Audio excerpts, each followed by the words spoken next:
Hey everybody, it's Dan, and in this video I want to talk to you about common Facebook advertising mistakes and how to avoid them.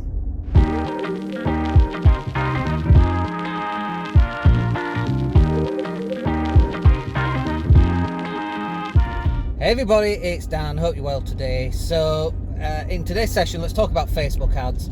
We're running quite a few campaigns for various clients at the moment, and whenever you first start out in a campaign, you always get kind of like a mixed bag of results to begin with. And so what I mean by that is, you know, we might do an industry that we've not really done before, and so it takes us maybe a week or two to actually learn what works and what doesn't work in an industry. And one of the big things that I've seen people try and do and then fail and then come to us is that they're trying to just get an order like straight off the bat, like immediately. And it's 2021. It doesn't work like that. I wish it did. Those days are long gone. Trust has long gone. And your job really as a Facebook advertiser is to build trust and brand recognition. And if people just see something, especially if they see something it's too good to be true, even though it might be true, I'll give you an example. One of my businesses sells houses, and it sells them without charging the owner any fees. So it's an estate agency that doesn't charge the vendor any fees. And obviously that's how estate agents make their money. So immediately, straight off the bat, people are like, that's a bit weird, something dodgy there. And there's nothing dodgy, it just sounds too good to be true. And so what you have to do is you have to build up, as well as your Facebook ads, you have to build up a whole bunch of extra stuff so that when people then check you out, they can see that you've been around for some time, you post a lot of content, you've got some kind of transparency, as in people know who you are, and that kind of thing. But a lot of people just don't do that. A lot of people, they run a Facebook ad, they send it to their page, and then they try and make a sale directly off that page. And it just doesn't work. It's 2021. You need product reviews, you need testimonials, you need a lot of content, you've got to be out there for a period of time.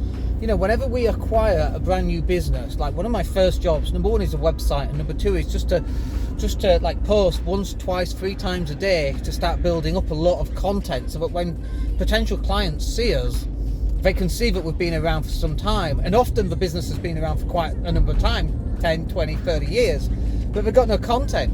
So they look like it's a brand new business. And so when you're running Facebook ads, it's not just about the Facebook ads that you're running, it's about how you're going to make your business actually look in terms of, are you consistently posting? Have you been in existence for quite some time? And so on and so forth. So that's one of the big things that you need to do. And then the second thing that you need to do is you need to start building trust. And you don't do that by saying, hey, buy my thing. You send them to a group, you send them to a report, you send them to a 5-day challenge. There's all these different things that you can send them to that's going to allow them to break down the barriers and get to know you and your business and so on. So that's exactly what you need to be doing. The next thing that you need to be doing then is you need to make sure that you've got an actual funnel in place so that anybody that clicks on it and does, let's say, a 5-day challenge, what's the follow-up system? And a lot of businesses, we ask them and we go, I haven't got one. They don't have an email sequence, they've not got a follow-up phone call sequence, they've not got a mail shot sequence. And these are the things that you need in place, because let's put it like this, marketing is really, really simple, okay? In its barest, most basic form, marketing is just making sure that people know you exist. That is it. Let's put it like this. Let's say you go on Tinder and 10 people swipe right on your profile. Do you think you're going to get more dates if 10 people swipe right or if 1,000 people swipe right? It doesn't matter what you look like. You know, the more people that see who you are and that you exist, the greater the chance that you're going to get someone who swipes right.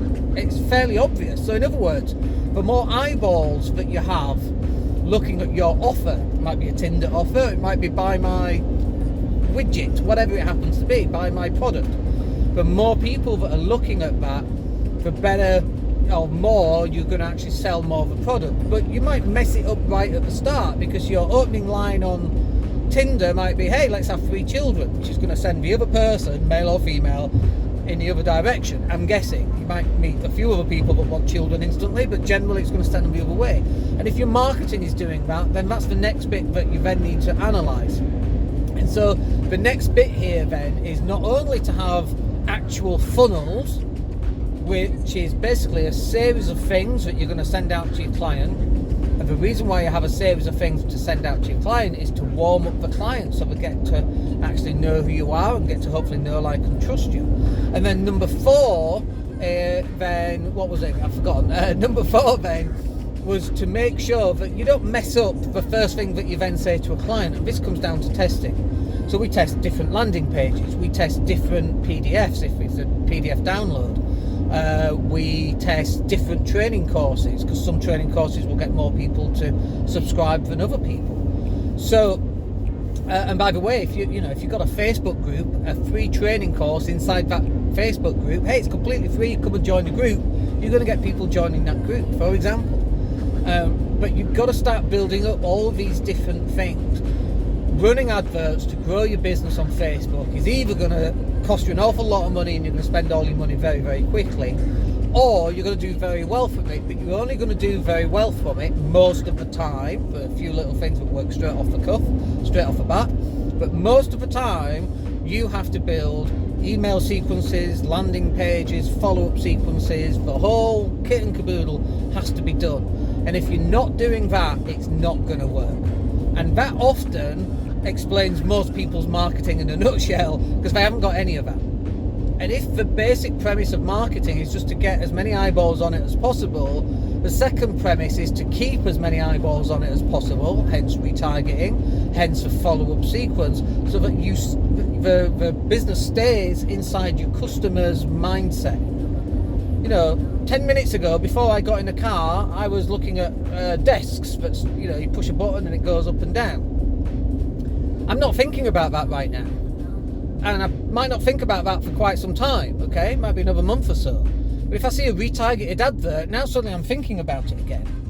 Or if I'd subscribed to something, 10 things to learn about a standing desk and 3 things to avoid, I might have downloaded that. And then I might be getting follow-up emails and sequences, so that they are able to keep in touch with me on a more regular basis, right? And then I'm much more likely to buy from that.